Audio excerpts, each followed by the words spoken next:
Elizabeth Redding? Yes. It's good to see you, Elizabeth, in the best of all possible buildings.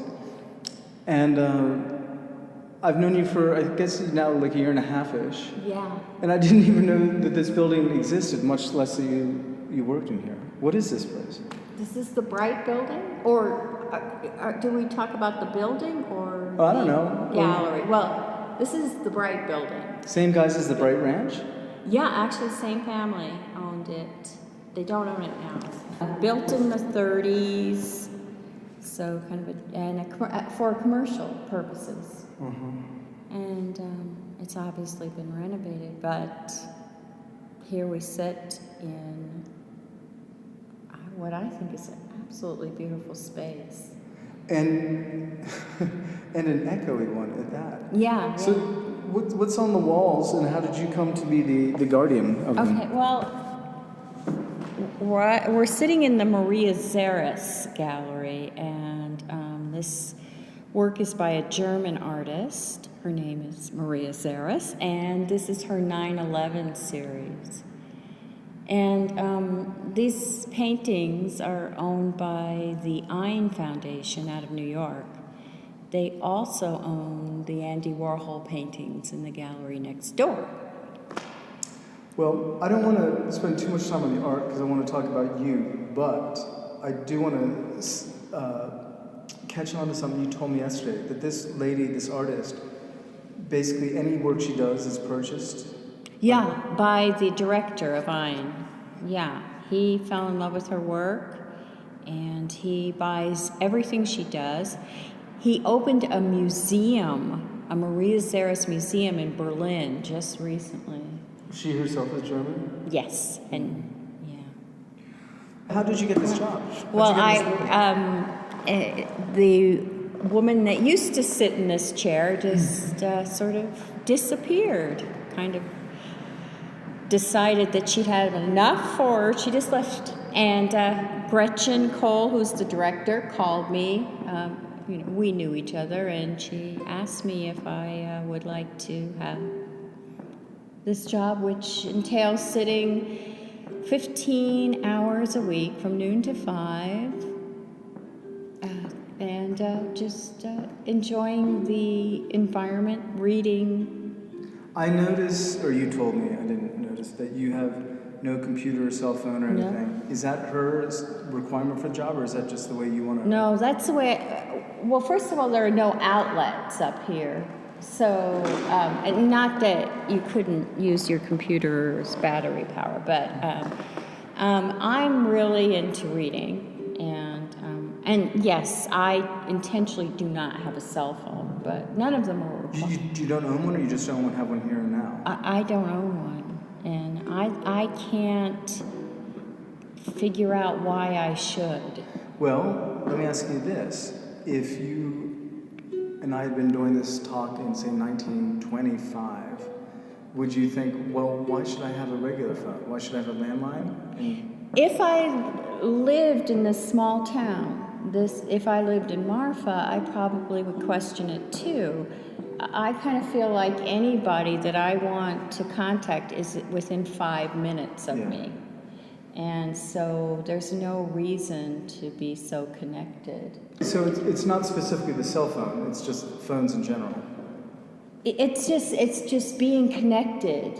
I'm not if somebody wants to get in touch with me, they can. Witness myself. Right. Are you a writer? No, I'm not. Are you an artist? I'm an art historian. That's what I've been trained in. But I'm not sure what I would call myself. Yeah, I wouldn't feel any need to answer such a question. Yeah, it kind of, it's too restrictive for me. I don't know what I am. It's also, those kind of questions, they're inevitably wrong.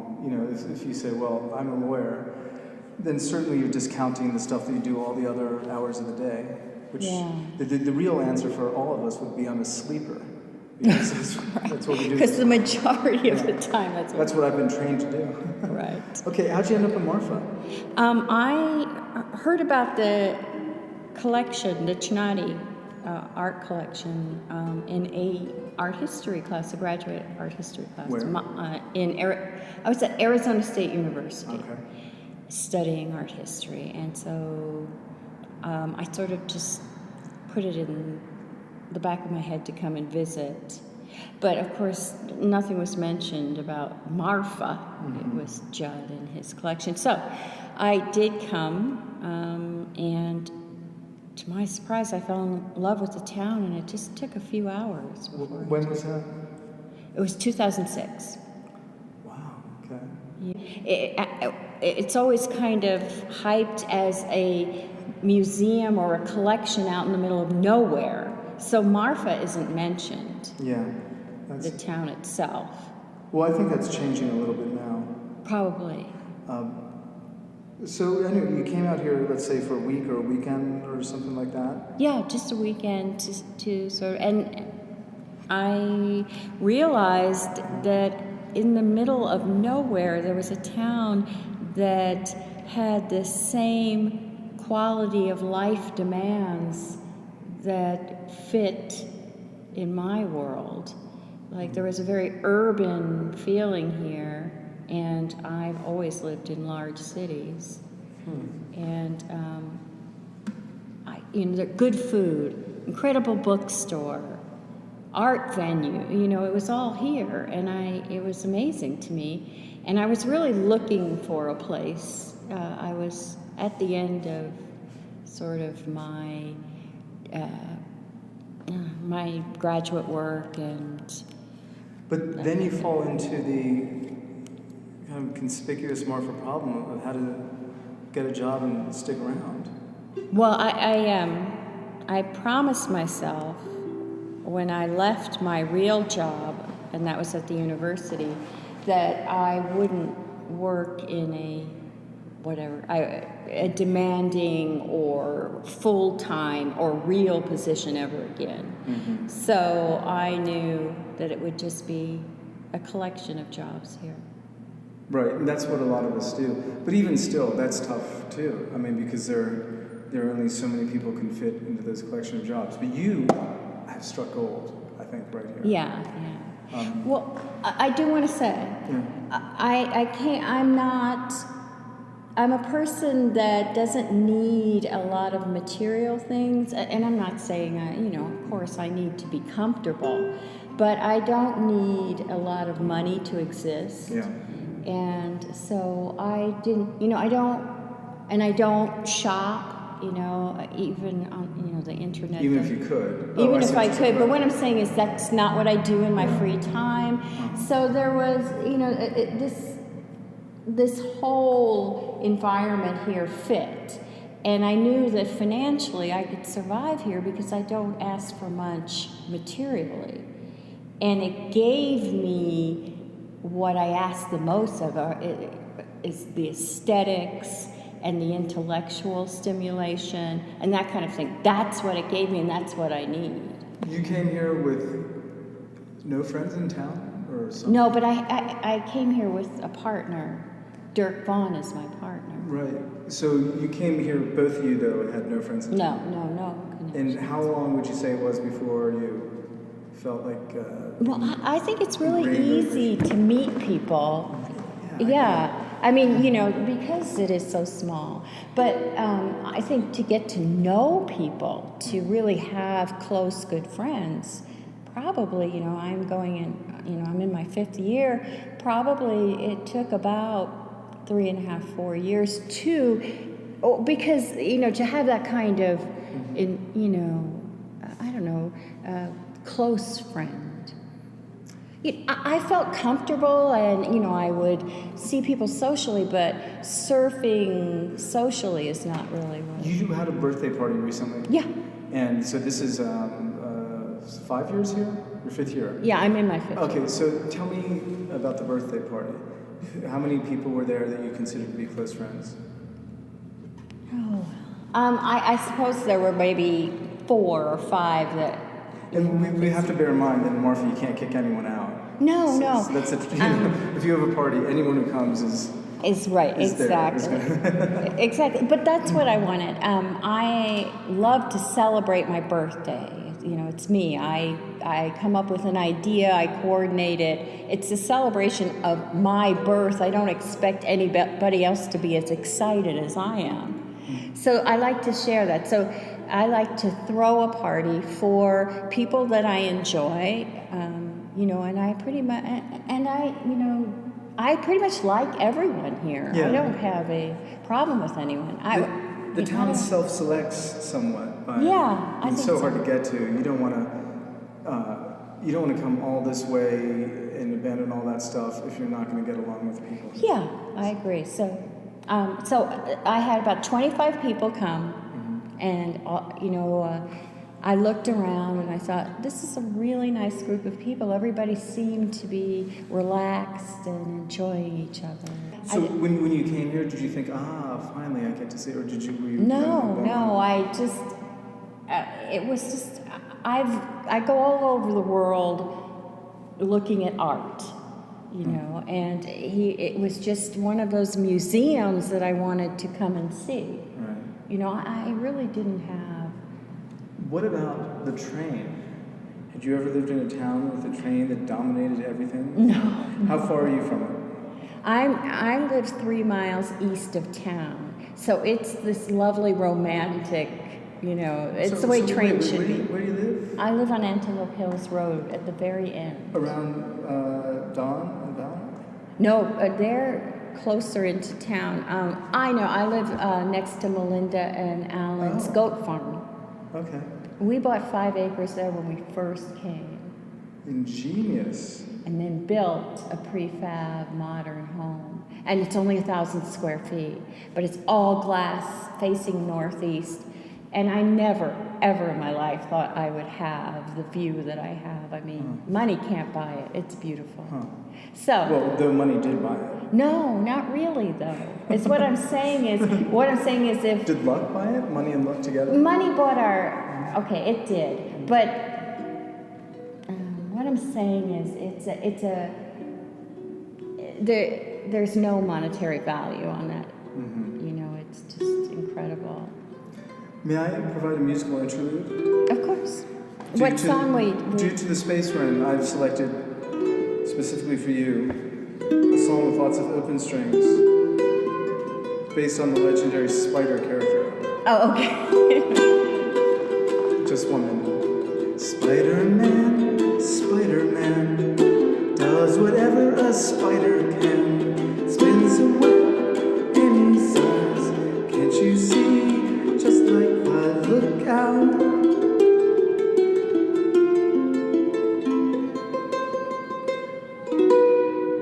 There goes a Spider-Man.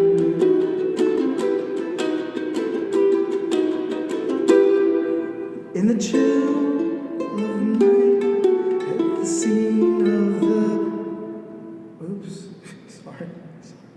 Chill of night, at the scene of the crime. Like a streak of light, he arrives just in time.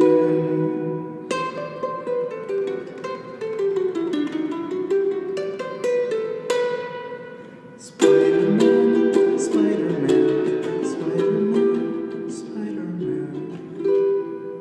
Very good. Thank you. Sorry about the middle part. I got to work on that. You're getting better just sitting here. Do you think sometimes, how long you had this job? It was a year this past August. Do you sometimes think, well, I don't want to tell too many people that I work here. I don't want to tell too many people that this exists because you have a good thing going. I mean, you have in a noisy town, and it's noisy because of the train and the traffic, but it is noisy for a small town. But in a noisy town, you have perfect quiet, and in a town of lots of distractions, you know, if you were to walk down the street, you could say hi to 3 people. Oh, yeah. Yeah, but you have no distractions here. It's really wonderful. I'm not sure everybody would think it's wonderful. We kind of talked about that, though.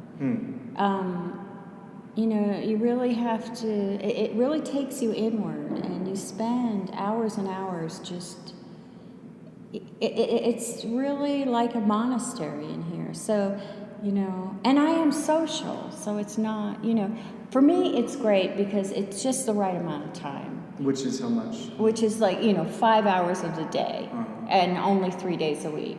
But this wouldn't be ideal to be doing this all the time. What kind of art do you like, or do you care? Really, I just kind of, I don't have a set kind of group of art that I like. I asked Marianne if she'd like to talk about art. Yeah, what was that? Not really, she didn't. So we didn't talk about it, which is fine by me. I asked her if she'd like Donald Judd's work. Oh, what did she say? Yes. Well, that's good. That's good, but it's not necessary. No, but I would kind of hope she did. Yeah, I guess so in that particular case, but in another sense, if I went to a gallery or a museum, I'd almost like the people who work there to be indifferent to the art so they can, you know, treat all the art equivalently and dispassionately. I want them to be really good stewards of it, not necessarily like the grandmother of the guy who, you know, made it. No, I agree. I'm just recently coming on as a docent at Chinati, and I kind of do want to say this, that the art collection out there is very difficult. It's not easy art.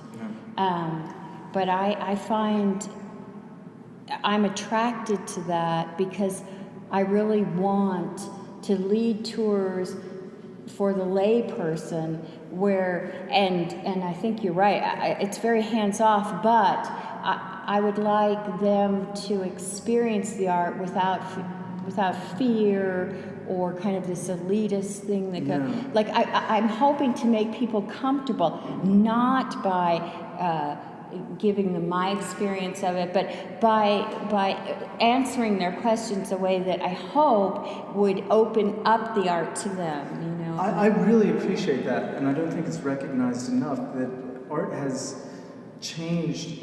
Art today is so conceptual. Right. You almost have to have a background before you can enjoy it. In the old days, you know, whenever the old days were, when there were stained glass windows and that was art, the idea was to appeal to people who simply didn't have any education in that field. You know, they wanted something that was just impactful and immediate. Right. And now art is part of a dialogue, and if you miss the first, you know, sentences, you're coming in the middle. And I don't think people recognize that enough when they give the tours or explain it. Yeah, I don't know. I haven't really. I mean, I'm new to it. We'll see. You have a car, even though you don't have a cell phone? Yeah, I kind of felt like I had to have one, that it's antisocial if you don't. While not having a phone is... Right, no, well, that's true. But I mean, what I'm saying is, you know, to get around, sometimes you need a car, and to always be asking people to take you. That's what I find is antisocial. You're right. There's another antisocial, but not wanting to be connected. But yeah, I bought this when I lived in Tempe, Arizona, when I was at the university.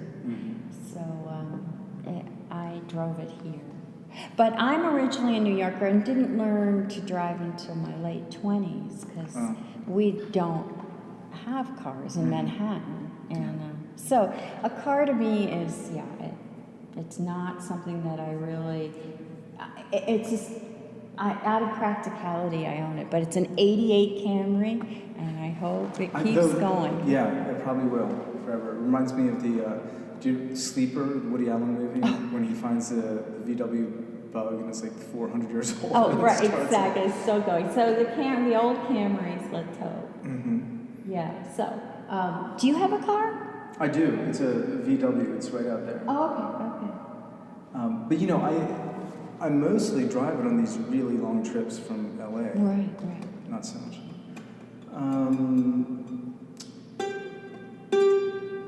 So what's in store? Are you gonna stay here in Marfa, Texas? You seem as at home as pretty much anyone.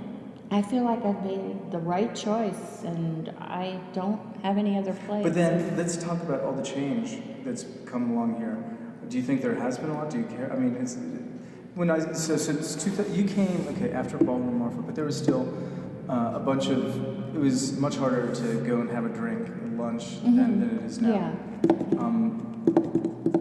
Were there more or fewer art spaces in 2006 than now? Well, it's kind of interesting. I think there were more commercial art spaces.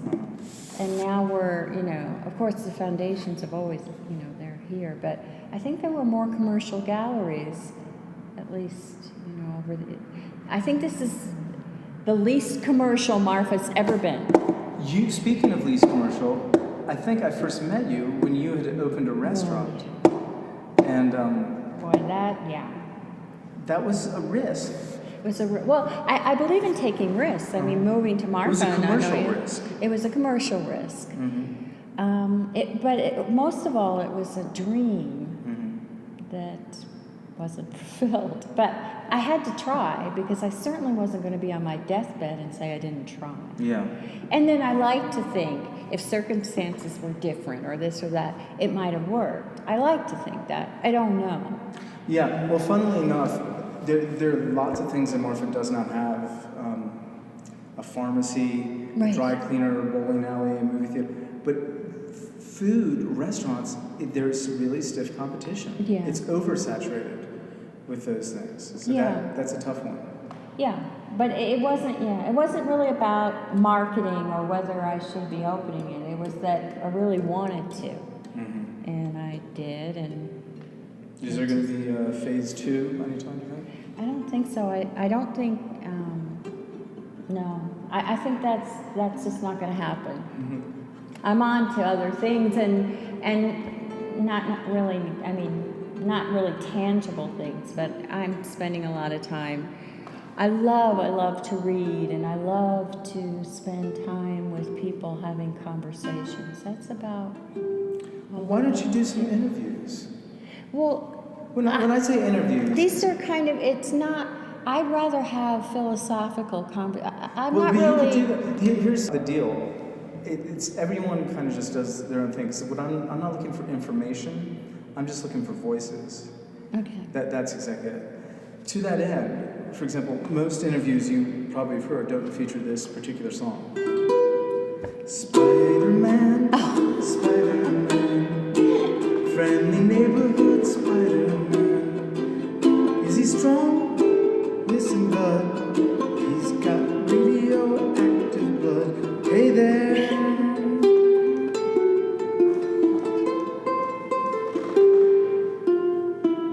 There goes a Spider-Man. Why Spider-Man? Please tell me. I'll explain it to you with this middle break.